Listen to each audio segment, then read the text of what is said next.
One of the biggest complaints that entrepreneurs have is that their audience doesn't move across the line to becoming customers quickly enough. And we talk a lot about, the BS of the pace at which an audience member will become a customer. And it is fairly slow usually. But how do you help them make that cross? They usually have some objections. And today, Claudia Schalkx and I are going to talk about these objections, what to do with them, and how to deal with them without feeling kind of sleazy or pushy or aggressive, because that's what we hear all the time that entrepreneurs are trying to avoid. So welcome, Claudia, my friend. It's 3 p.m. in the Netherlands, yes? Yeah, my Friday is looming. My weekend is looming. She's close to her weekend. Yes. So let's talk about this word objections. It's a dirty word. Yeah, it's not a dirty word. It holds the key to turning potential customers into clients.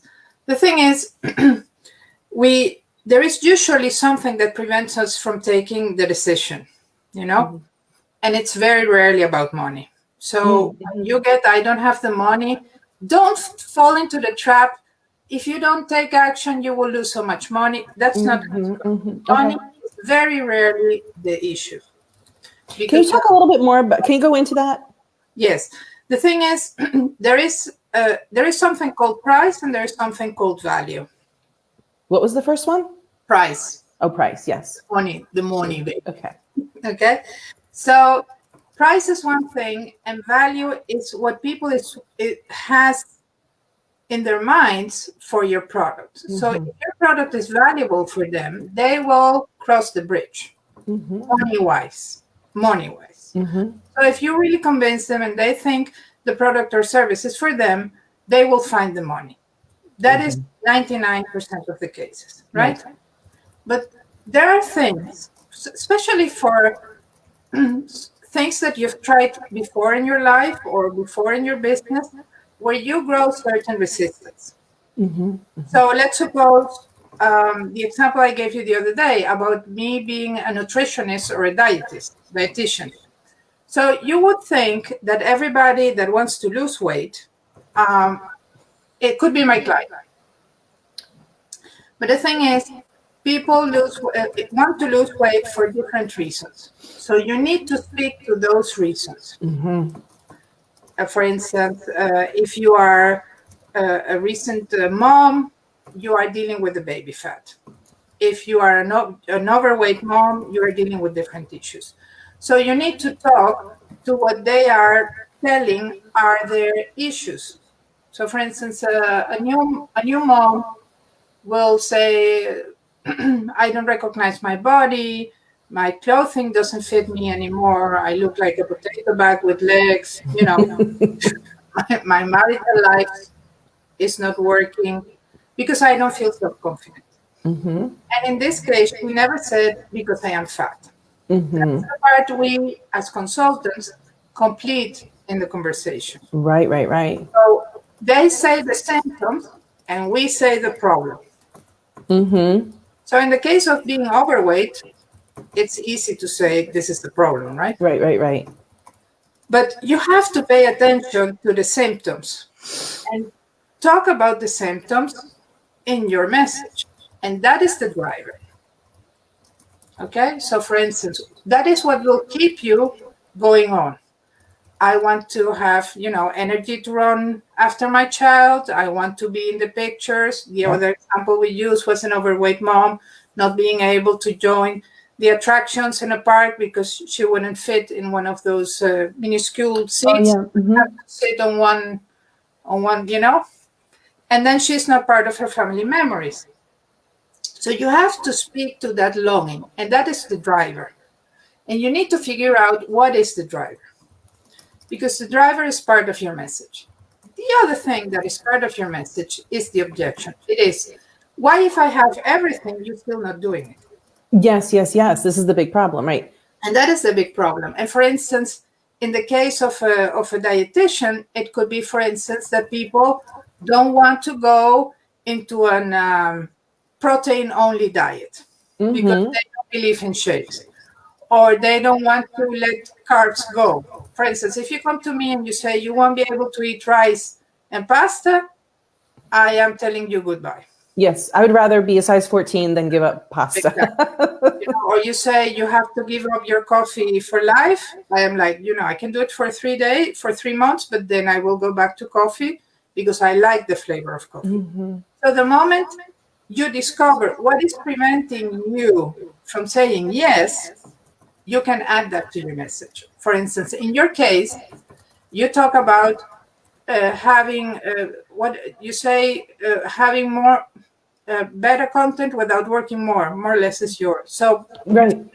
the fear people has is that to create content, they will have to work more.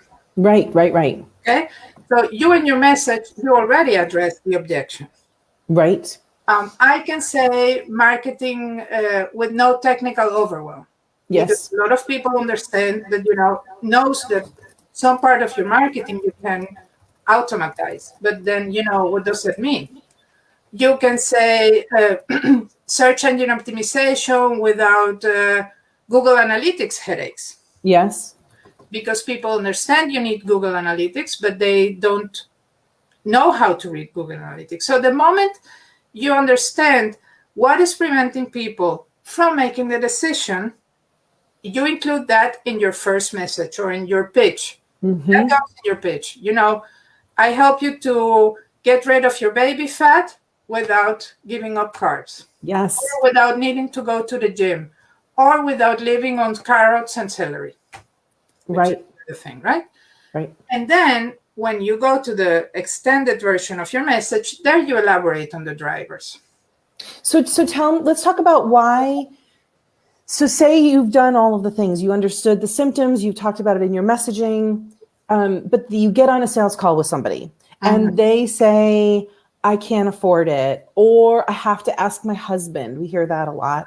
Tell me, why is that the objection that most potential clients go to that keeps them an audience member and doesn't cross the line? Well, for many entrepreneurs, their business is a hobby. So, the moment they have to commit seriously, either because, for instance, in a membership or in a 3-month program, you really need to work and show up and do the homework, etc. Yes. That it's already confronting. I am not a hobby anymore. I am a business. Yes. So, and hobby and business is what tells you what's hobby and business is in which direction the money goes. So if it leaves your pocket, it's a hobby. If it's in your pockets, it's a business. So that can be one of the things. The other things are, for instance, they don't feel entrepreneurial. They don't want to take the risk. They're not sure about their business. For instance, if you are starting in your business or you depend on your partner to make some important decisions about your business, then I would recommend that when you have these discovery calls, you ask this person if somebody else is involved in the business, in the decision making, and invite this other person to the call. Because then, you are the one giving the message, you are the one making the clarifications. So, invite your partner to the conversation, either your business partner or your life partner or your financial partner. I think what all of this comes down to is people don't actually trust themselves. They use money because it is objective. No, it's the easy way out. Yes, it's totally like, oh, well, then you said you don't have the money. I can't. Then I won't. I can't talk about it anymore. If you don't have the money, why do you jump in the discovery call? Yes, and the other thing is people, when something really matters to people, they find the money. And I've done that myself. When I really want something, you find a way. For most people, they find a way. And I'm not advocating that we roll people. And that's a thing that's an American thing. I think like we roll people over their objections, and that never feels good. So I have this theory that when we get to a sales call, if we're going to reverse engineer this, we get to the sales call, we know we're going to have to roll people's objection. They're going to say, well, I don't have the money. I have to ask my husband, and I don't have the time right now, and whatever their objection is. Most of us are so conditioned that that's where the sales call ends up. It's a waste of our time. So why would you even want to do a sales call? Then why would you even want to market yourself if you know that the sales call is going to be where we end up, if it's going to be ultimately futile? So I have this theory. The reason we don't market ourselves is that we don't really want to get on sales calls anyway. Well, the thing is, if you're selling it as a sales call or you're selling it as a discovery call. Mm-hmm. But aren't they the same? I mean, do people? No, they're not the same. Oh, tell me this. A discovery call is a discovery call. You know, it's a two-way conversation. I want to know if I am good for you, and you want to know, and I want to know if I am good for you, and vice versa. If you're good for me. So in a discovery call, you ask all the questions you need to qualify your potential client. Mm-hmm. If the conversation goes in the direction both parties agree, most probably the potential client will say, okay, how do we do it? How do we move forward? If you really have all the information, then you can say, I have a 3-month program, or I have a membership, or et cetera, et cetera, et cetera.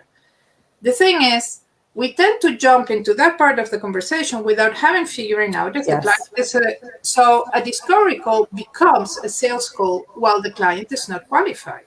Yes. That's so good. When you take the time to know your client, and for instance, if you have a signature system, you walk your client through your signature system and you ask the questions. Then you can say, okay, the reasons why you have this problem is because A, B, C, and D. For instance, in my case, the usual problems are you don't have fully understanding of your buying persona, your ideal client, your message is not clear, you don't have a clear offer, you don't have a system in place to attract clients, and you don't know how to manage the discovery calls. So naturally, people say they understand, they see the problems laid out, and they say, okay, what do I do? And then you in the discovery call can help them with that.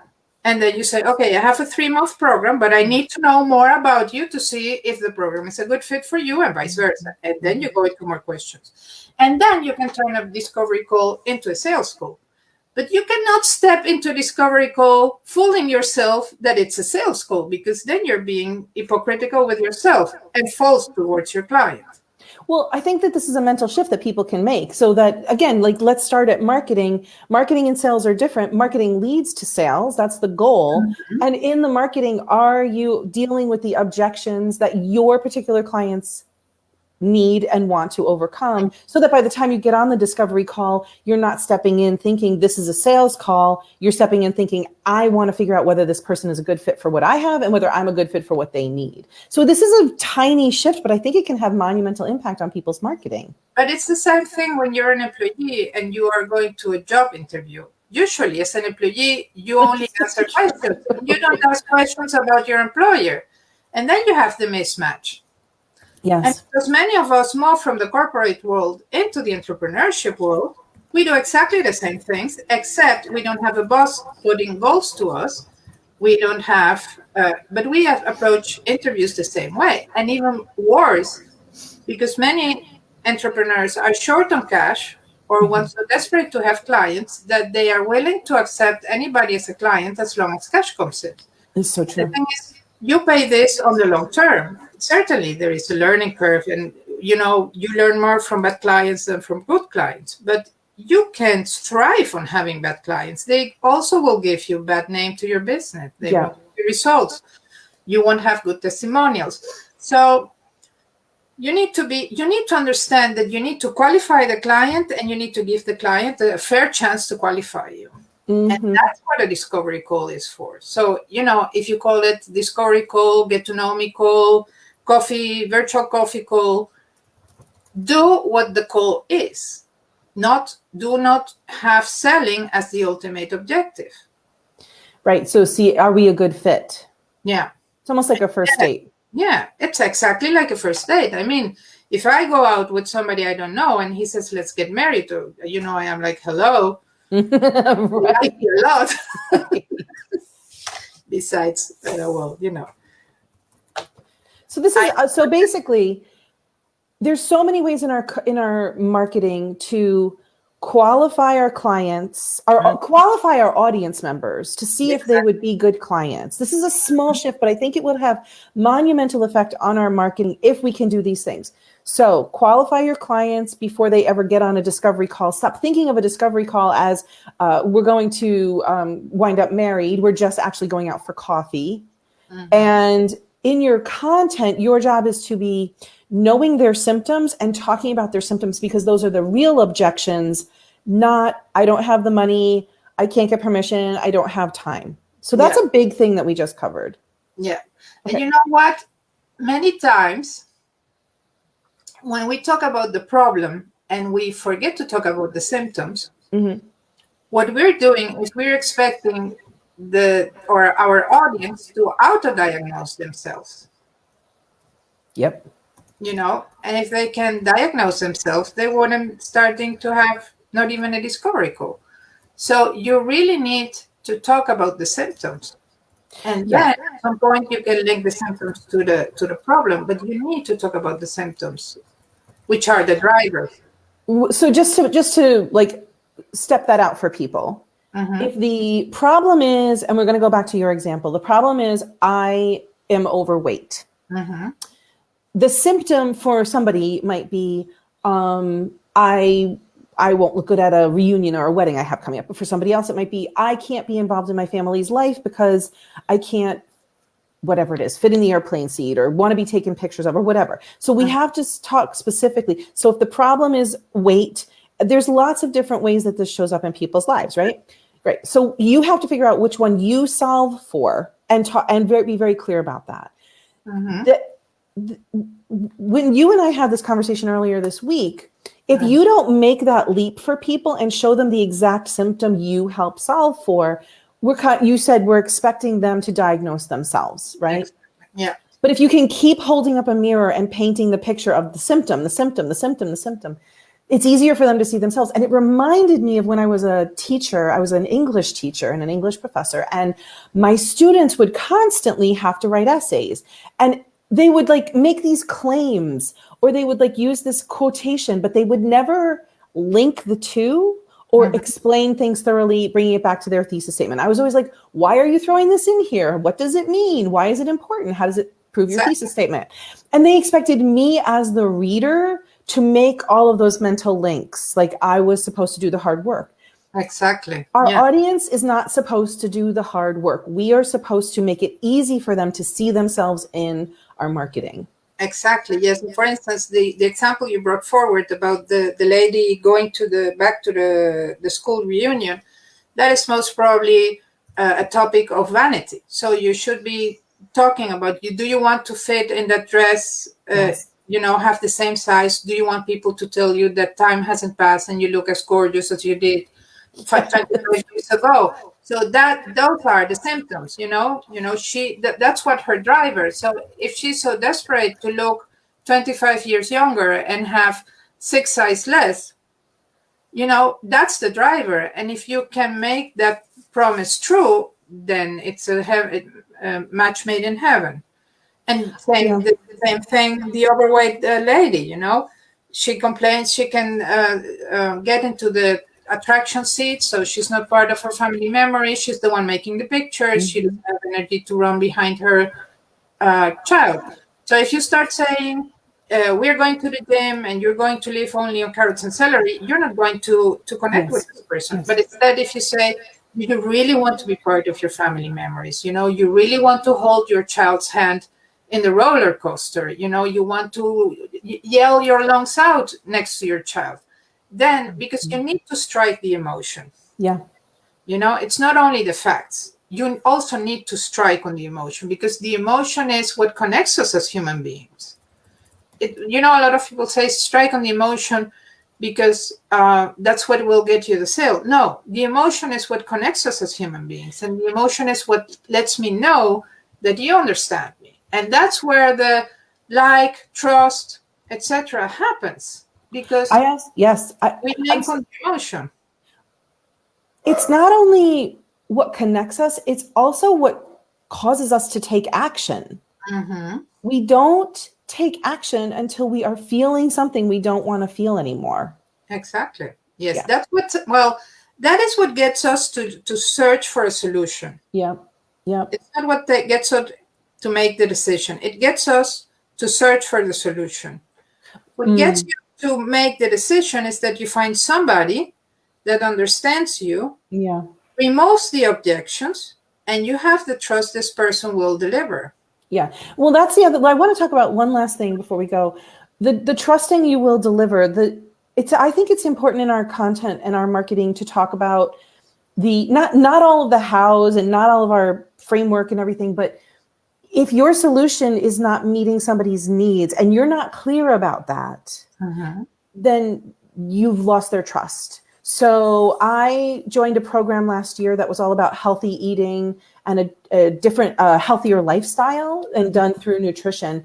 But I didn't find out until I got into the program that it was a vegetarian program. And I don't want to be a vegetarian. That is not another hurdle I want to add into my life. So I felt like, oh, that's not what I wanted. And it didn't work for me. I was like, right from the get-go, I'm like, I don't have any interest in this. Or if somebody joined my program and they were looking for scripts and daily prompts for social media, that's not what I provide, because I think that just makes life harder. So if I promise like, oh, come into my membership and it's all about like plug and play everything, like that would be false, because I never provide that. I don't even believe in that. But the thing is, we as entrepreneurs tend to see our products and services from a default position. Yes. And this is another topic for another call. But we need to see what are the other possible positionings of our program, and start to see it. We need to see our business from the eyes of our potential client. Oh, that is it right there. So our job is to see our businesses from I'm going to write that in. Our job is to see our businesses from the eyes of a potential client. Yes. Yeah. How does getting the framework done that you teach help with all of this? How could this solve this problem? Well, the framework helps you to have clarity on your message, clarity on your buying persona, clarity on the service you deliver. It helps you to also deliver your service in a given period of time. But it also helps you to do content, which then again circles back to the service you're delivering. It also helps you during your discovery calls, because, for instance, my framework is Unravel Your Marketing, and my departing point is people have absolutely no idea or are tired of the lack of results in marketing, and at the end they know exactly what to do with. So the first thing I ask is, tell me about your client. And from the answer, I can tell if they really know their client inside out or not. And I continue to ask things that are related to my signature system, which is a marketing roadmap. Depending on the answers, then I can make a diagnosis. And I say, okay, here you have problems, here you have problems, this is working, but because you have problems here and here, this is not going to perform the way you want. So you lay out the problem based on your signature system, which increases your chance, not only that the other person understands better what kind of problem they have, but understands better how you can help them.